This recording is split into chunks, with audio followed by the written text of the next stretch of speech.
forte é o nosso Deus.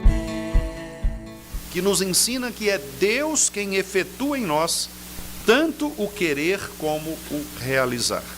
A Reforma Protestante libertou a igreja da escravidão das obras meritórias, mas também libertou a igreja da apatia espiritual. A Reforma Protestante proclamou que a verdadeira fé é viva, atuante, que a obediência é o fruto natural da graça. Aquele que é transformado pelo Espírito do Senhor, ele busca uma vida de santificação. E a santificação é um milagre contínuo da cooperação entre o crente e o Espírito Santo.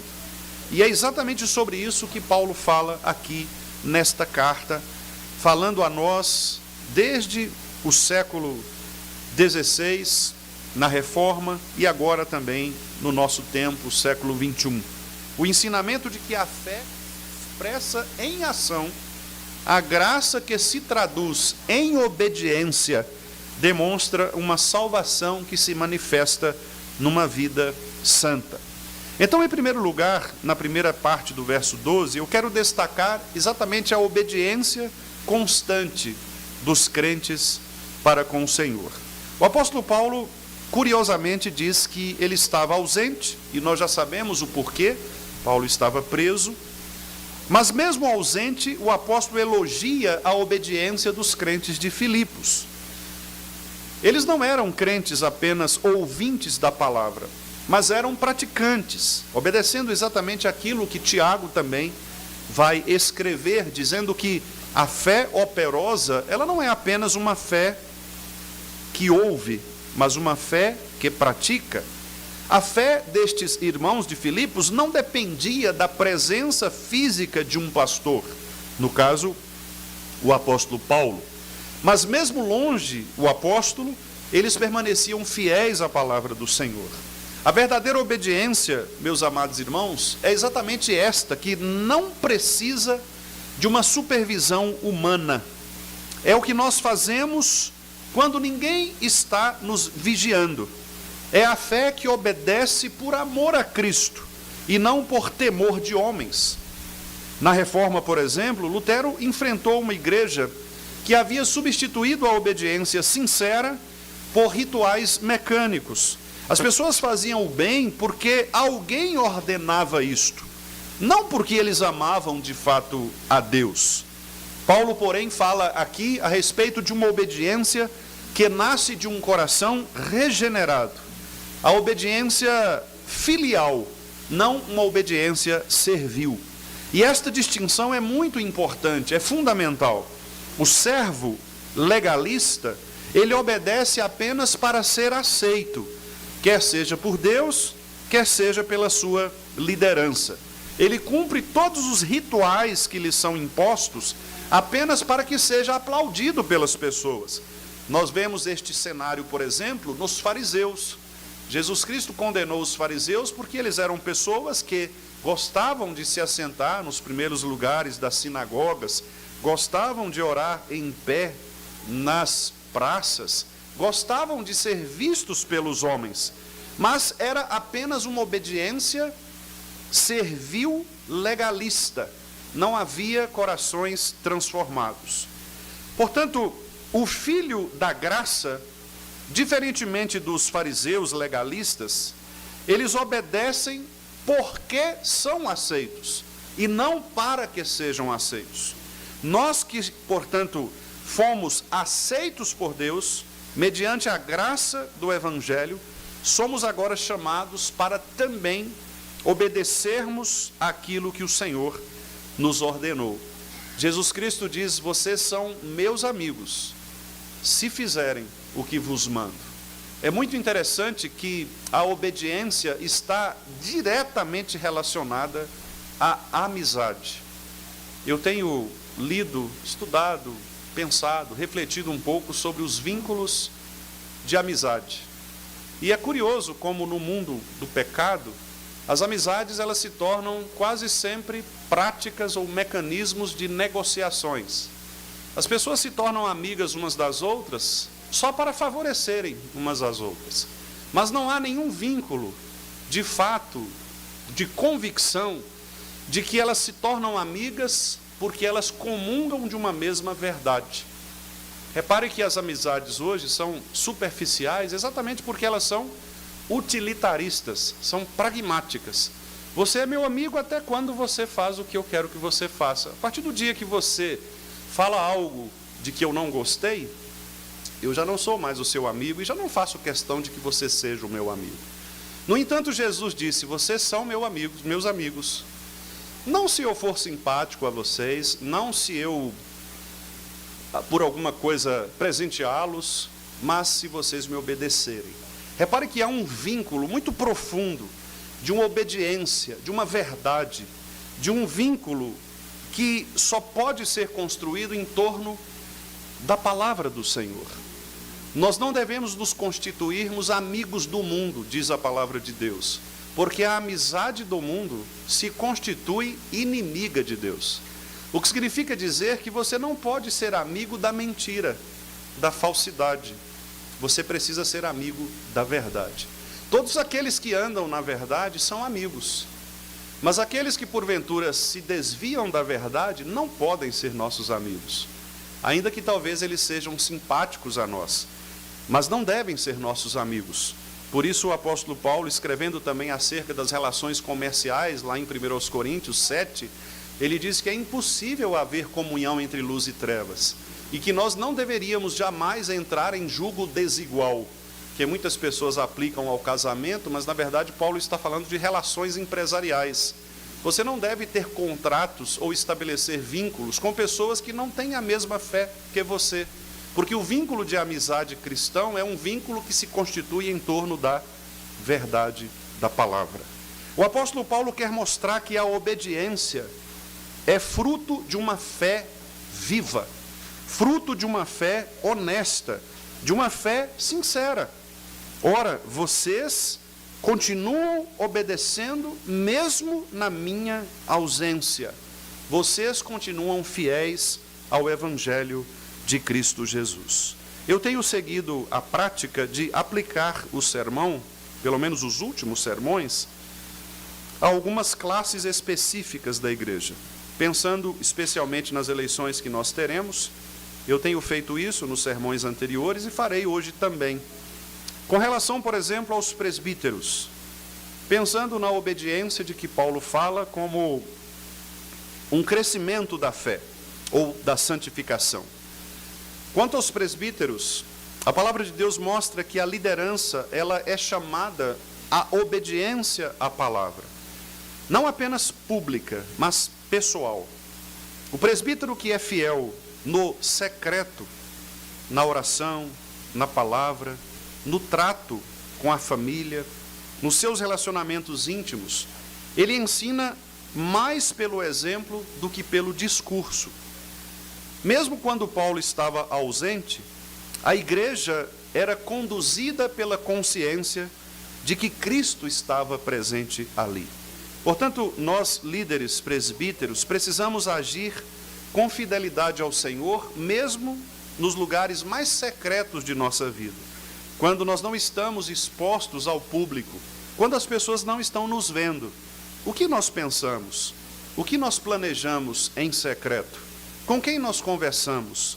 Com quem nós tramamos? Estas perguntas podem não ser respondidas pelas pessoas no público, mas elas são conhecidas por aquele que sonda os corações. Quanto aos diáconos, a obediência fiel também é visível na simplicidade do serviço deles. A Bíblia mostra que o diácono serve mesmo quando não há um reconhecimento de suas tarefas. Os diáconos não devem ser homens que busquem honras para si. O trabalho diaconal quase sempre é um trabalho silencioso, que expressa um ato de adoração ao Senhor e de obediência à palavra. Em Atos dos Apóstolos, nós somos informados que a igreja crescia, exatamente porque os seus diáconos, eles serviam com constância, mesmo sem holofotes, mesmo sem serem ovacionados pelas pessoas.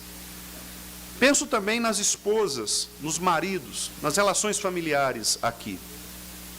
A obediência à palavra de Deus, ela se manifesta especialmente no lar.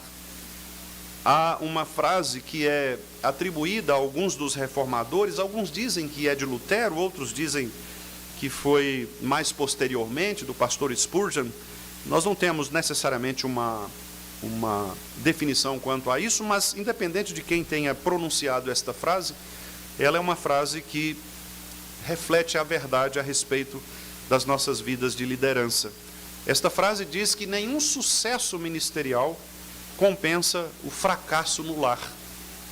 Porque muitos presbíteros, diáconos, maridos, que exercem funções na igreja do Senhor, têm as suas vidas familiares fracassadas.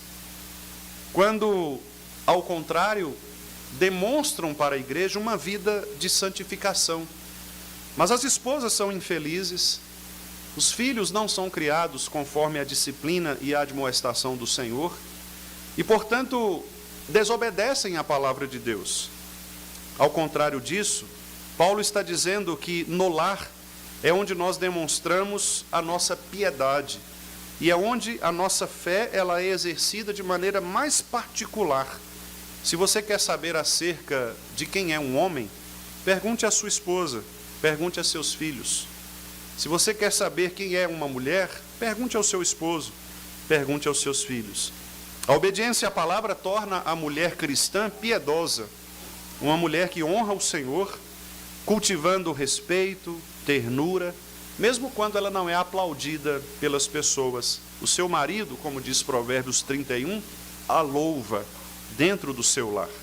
O marido piedoso, ao mesmo tempo, lidera com amor, mesmo quando não há retornos imediatos. O lar cristão, meus amados irmãos, é o que nós poderíamos dizer de primeira escola da obediência evangélica. Não adianta nós pensarmos em reformar a igreja se nós não somos capazes de reformar as nossas famílias.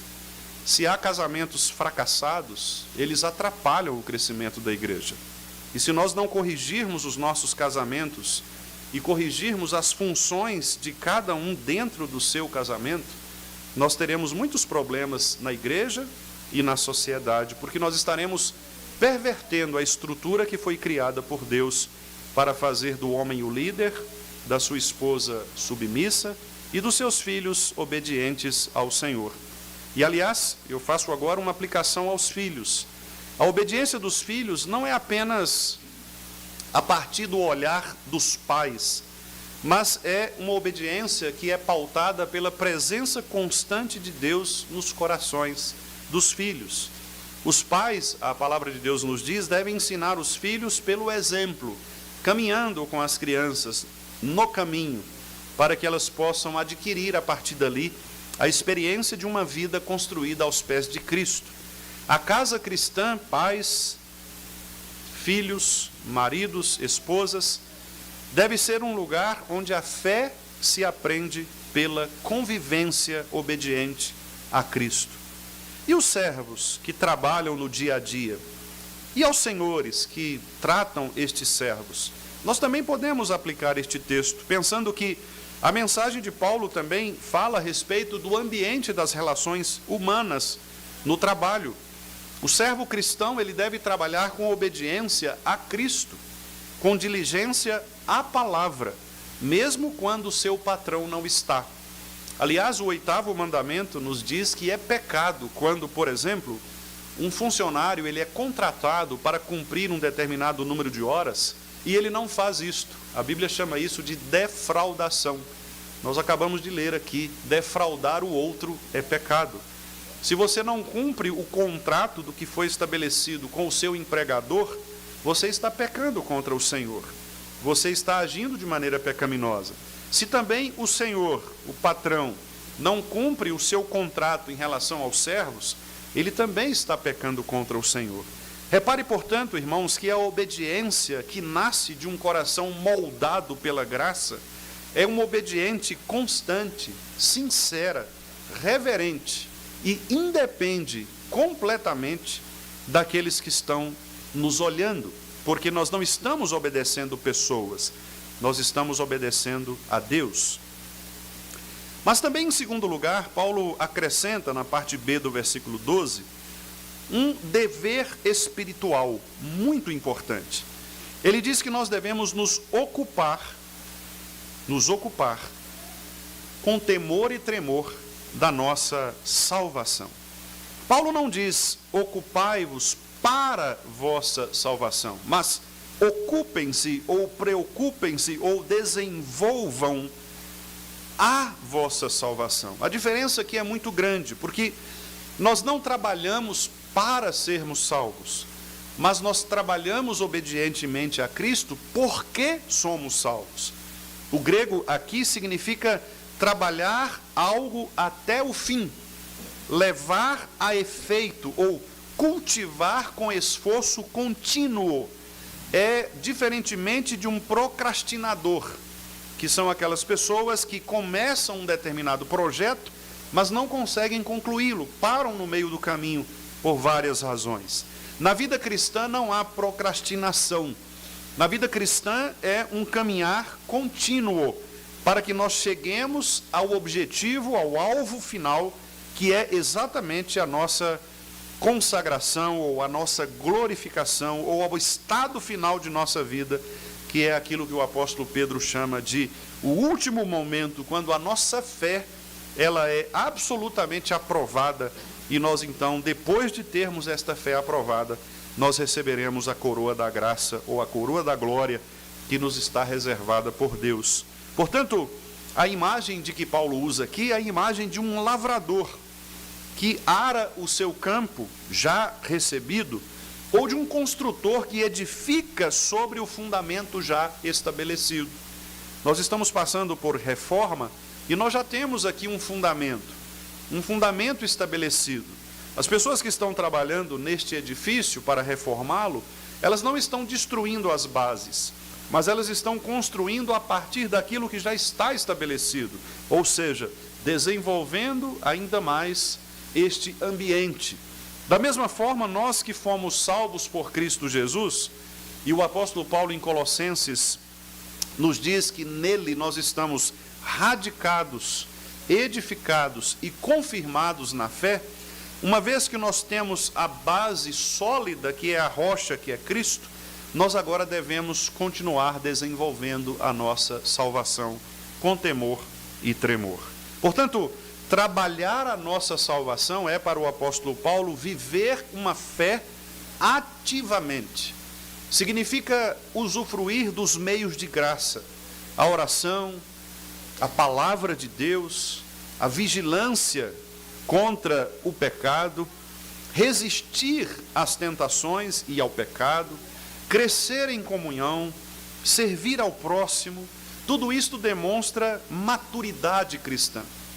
Quando nós olhamos para as pessoas ao nosso redor e nós percebemos alguns pecados, que são pecados que muitas vezes são pecados claros ou de maneira clara condenados na Escritura, nós podemos sim questionar acerca da maturidade deste crente. Que nível está a sua salvação? Se você não é capaz de obedecer a mandamentos simples da palavra do Senhor, qual é o nível da sua maturidade espiritual? Se você ainda não é capaz de, diante da palavra de Deus, confessar o seu pecado, perceber que você está errado diante da palavra do Senhor e dar um passo atrás e dizer: Pai, perdoa-me, porque de fato eu deveria fazer estas coisas, mas não as tenho feito. Pessoas que são absolutamente imutáveis nos seus comportamentos são pessoas que demonstram imaturidade cristã. São infantis, são como crianças que ainda não cresceram e se acostumam a fazer birras na tentativa de que os seus pais possam atender aos seus requerimentos. Muitos crentes fazem birras diante de Deus, batendo os pés, revirando os olhos, mexendo os lábios, como se de fato fossem pessoas que manipularam ou manipulariam por isso a vontade do Senhor. Mas isto é enganoso, meus amados irmãos. A graça, ela precisa demonstrar esforço cristão, de crescer. Por isso Paulo acrescenta aqui temor e tremor. Estas duas palavras são fundamentais. Temor, porque Provérbios capítulo 1, versículo 7, diz que o princípio da sabedoria é o temor ao Senhor. Se você quer ser sábio, comece temendo a Deus. E o que significa temer a Deus? Nada mais do que obedecer a palavra. É muito bonito mesmo a frase que nos foi legada pela Reforma Protestante: somente a Escritura, sola Escritura. Mas quão difícil é, diante dos diversos movimentos culturais, humanos, nós de fato declararmos isto, não apenas com os lábios, mas com o coração. Só a Escritura. Repare que a maturidade cristã nos dá esta capacidade de conhecermos que somente Deus deve ser temido por nossos corações e de que o temor a Deus é o princípio do saber. Se você quer crescer na graça e no conhecimento de Cristo Jesus, o Senhor, comece por aí, obedecendo a palavra. O filósofo e professor Luiz Felipe Pondé, certa vez fez uma crítica irônica, dizendo que muitos jovens desta geração querem mudar o mundo, mas eles não são capazes nem de arrumar as suas próprias camas quando se levantam. A mesma coisa eu diria dos crentes. Muitos crentes querem transformar a igreja de que são membros, mas coitados deles, eles não são capazes de minimamente se arrependerem dos seus pecados mais infantis. Não haverá mudança se a mudança não começar em você. Aliás, nós cantamos isso: a começar em mim, quebra corações. Que esta seja uma oração constante e presente. Isto significa temor. Mas há também o tremor, tremer diante da presença do Senhor, o que demonstra uma reverência santa, ou o reconhecimento de que todo joelho se dobrará, toda língua confessará que Jesus Cristo é Senhor.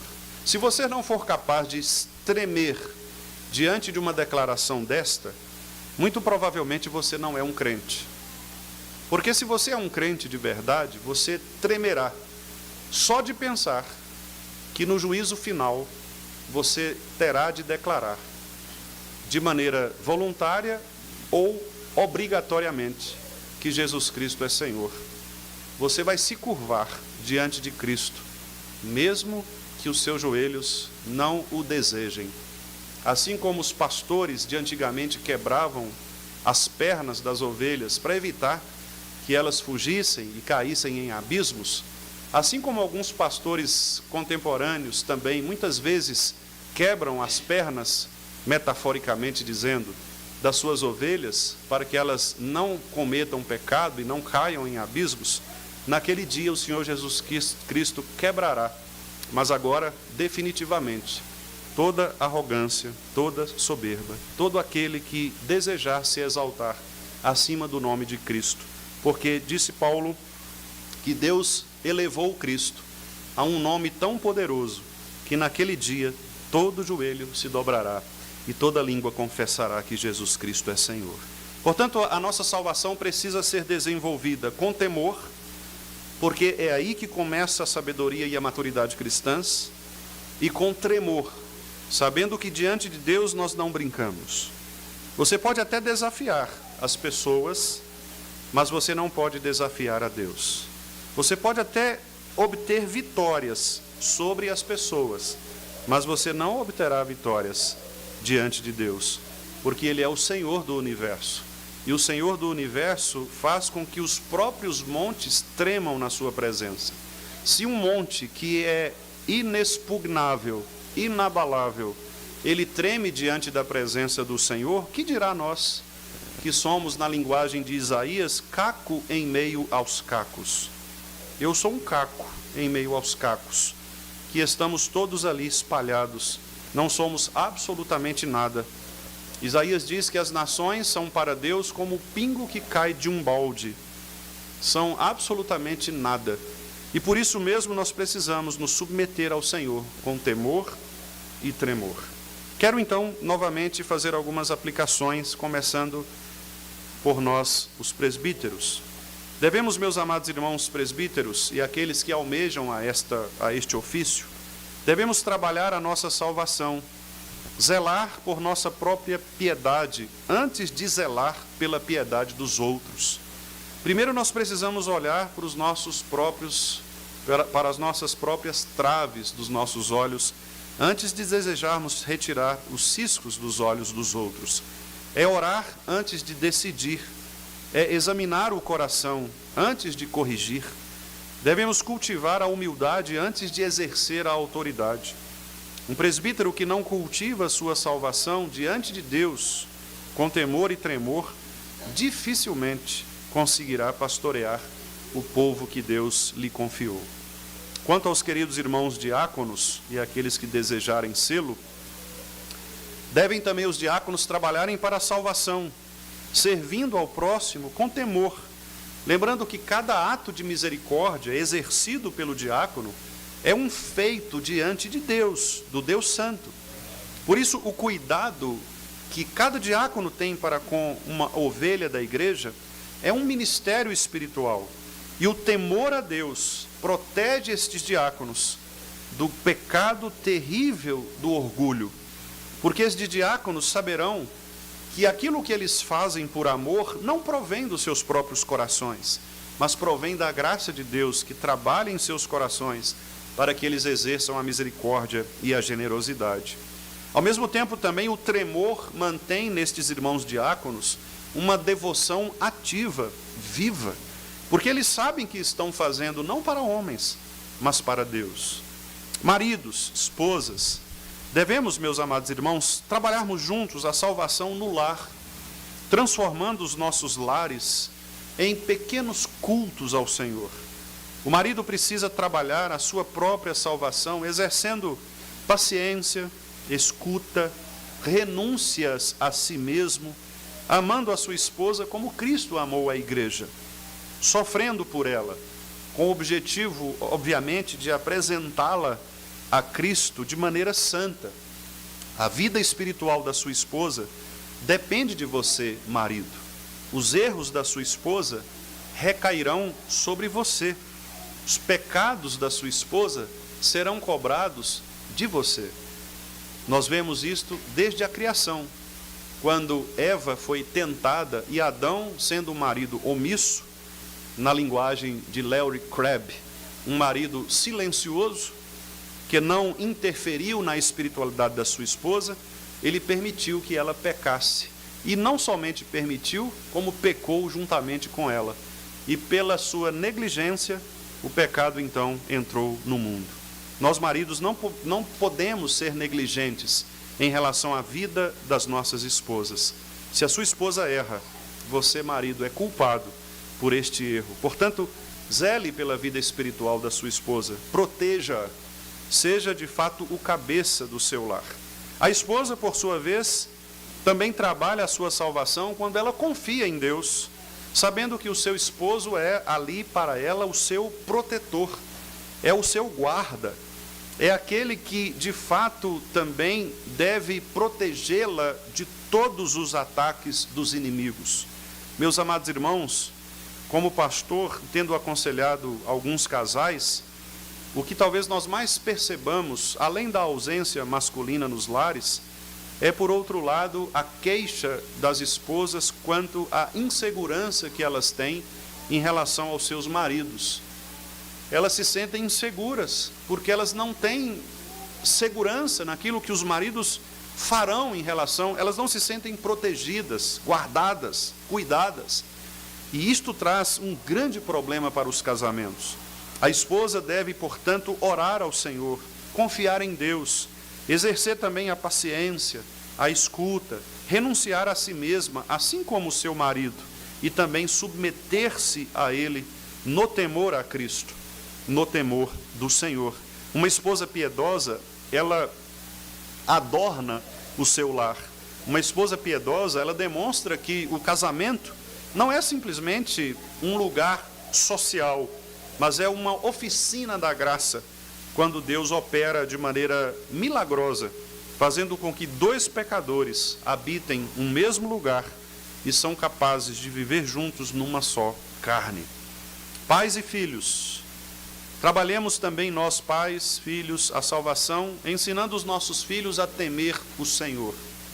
Não seja como Gideão, que teve medo de homens e por isto fracassou. Nós não precisamos temer homens. A quem temerei? O Senhor é a fortaleza da minha vida. Os nossos filhos, desde pequeno, devem ser ensinados a ser corajosos, intrépidos, a não negociarem a verdade por causa de supostos ataques de pessoas. A educação cristã, portanto, faz parte ou é parte da santificação. Por isso, nós, pais reformados, insistimos tanto na responsabilidade de educarmos os nossos filhos no caminho, na admoestação do Senhor. E os filhos devem também trabalhar a sua salvação obedecendo, honrando os seus pais, mesmo quando isto custe a sua própria vontade. A obediência, quero lembrar-lhes, queridos filhos, é o primeiro exercício espiritual que demonstrará a sua honra àquele que lhe é superior. Irmãos, obedecer àquele que nos é superior é o primeiro exercício espiritual. Se você não é capaz de obedecer àquele que lhe é superior, você não está crescendo espiritualmente com temor e tremor. Por isso, filhos, cuidado, não desobedeçam aos seus pais, a menos que eles obriguem vocês a fazerem algo contrário à Escritura. Mas enquanto eles forem fiéis à Escritura, obedeçam-nos como obedecessem ao próprio Senhor. Aos irmãos que trabalham, que são servos, que prestam serviços, devem se lembrar que vocês também são chamados para fazer tudo como ao Senhor e não aos homens. Paulo escreveu isso em Colossenses 3:23. Obedeçam aos seus patrões com alegria, com reverência, com santo temor. Não seja na sua empresa aquele que fale mal do seu patrão, aquele que faz movimentos, aquele que participa de movimentos sindicais para reivindicar quaisquer que sejam as benfeitorias, fazendo isso em desonra aos seus patrões. Ao contrário disso, sejam submissos, honrem-nos e Deus também os honrará. Se você é um empregador, um autônomo e presta serviço a pessoas, trabalhe também a sua salvação agindo sempre com justiça, compaixão, temor diante de Deus. Faça os seus negócios de maneira limpa, de maneira honesta. Não queira levar vantagem sobre as pessoas, porque senão novamente você quebrará o 8º mandamento, defraudando aquele que está diante de você. Em todas essas esferas, meus amados irmãos, nós somos chamados a trabalhar a salvação com temor e tremor, que significa viver conscientemente diante de Deus Santo, numa expressão dos reformadores, viver coram Deo, ou diante da face de Deus, ou na presença de Deus. Nós vivemos coram Deo todos os dias de nossa vida, e ainda que as pessoas não estejam nos olhando, Deus tem os seus olhos sobre nós. E em último lugar, queridos irmãos, o verso 13, Paulo demonstra a base da perseverança. Por que nós devemos perseverar? Por que nós devemos buscar a salvação com temor e tremor? Paulo diz, porque Deus é quem efetua em vocês tanto o querer quanto o realizar. Aqui nós podemos dizer que está o coração do texto, onde pulsa o desejo principal do apóstolo Paulo. Paulo não está apenas ordenando algumas coisas, ele está consolando. Nós devemos trabalhar, mas Paulo diz, vocês não estão sozinhos. E é nessa hora que a palavra de Deus, ela penetra o nosso coração e de fato nos emociona, porque a graça que nos salvou é agora a graça que nos torna cada vez mais crentes no Senhor. A santificação, portanto, não é uma escada que nós subimos por força própria, mas é uma estrada que nós percorremos, sustentados pela graça de Cristo. O mesmo Deus que nos chama à obediência é o Deus que opera em nós o desejo, a capacidade de obedecer. Esta semana eu tive o privilégio de ler alguns trechos extremamente tocantes do filósofo e teólogo, pastor holandês Herman Bavinck, na sua Psicologia Cristã, e ele trabalhou a questão do desejo. E ele nos mostra que o desejo é aquele lugar em que Deus, ele atua de uma maneira tão profunda, tão preciosa, que ele faz pela sua graça com que você deseje o que Deus deseja e odeia o que Deus odeia. Esta é a razão pela qual nós somos levados a obedecer. Enquanto o nosso coração pecaminoso nos inclina para o pecado, a graça trabalha o desejo lá no fundo do coração, para que você ame o que Cristo ama. Portanto, a palavra efetua aqui vai transmitir a ideia de uma energia divina constante, ativa, interior. Deus não apenas nos ordena agir, Ele age em nós. Não apenas nos dá mandamentos, mas Ele nos dá o poder de cumprir estes mandamentos. Essa verdade, queridos, ela afasta dois extremos. De um lado, o legalismo, que tenta agradar a Deus pela força humana. De outro, o quietismo, que cruza os braços, esperando que Deus faça tudo. Não, a fé reformada, ela caminha entre estes dois abismos.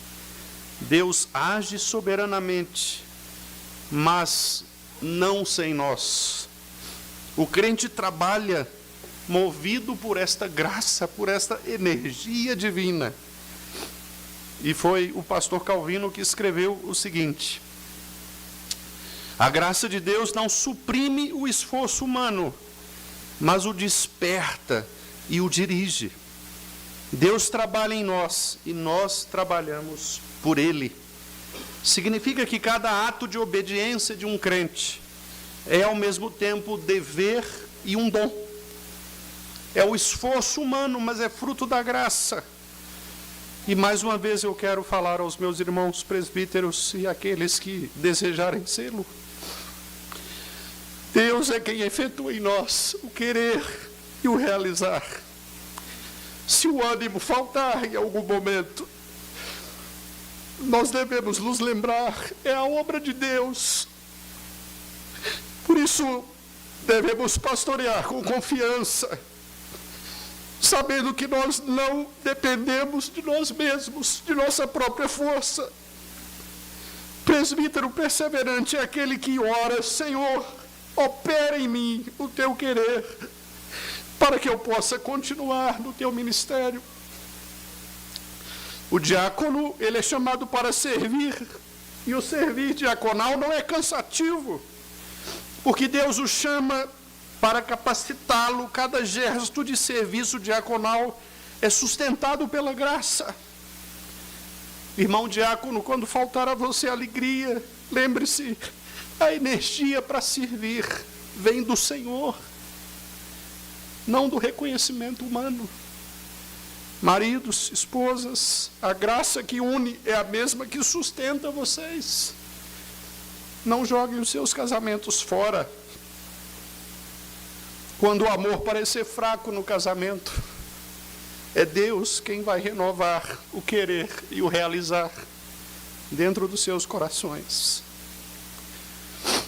Pais e filhos, Deus é quem efetua em vocês o desejo de ensinar a verdadeira salvação, a força para persistir. Filhos queridos, Deus é quem dá a vocês vontade de obedecer a seus pais no Senhor. Família cristã, lembrem-se de que o Espírito Santo está atuando em cada coração. Servos, trabalhem com integridade, sabendo que Deus está agindo em vocês todos os dias.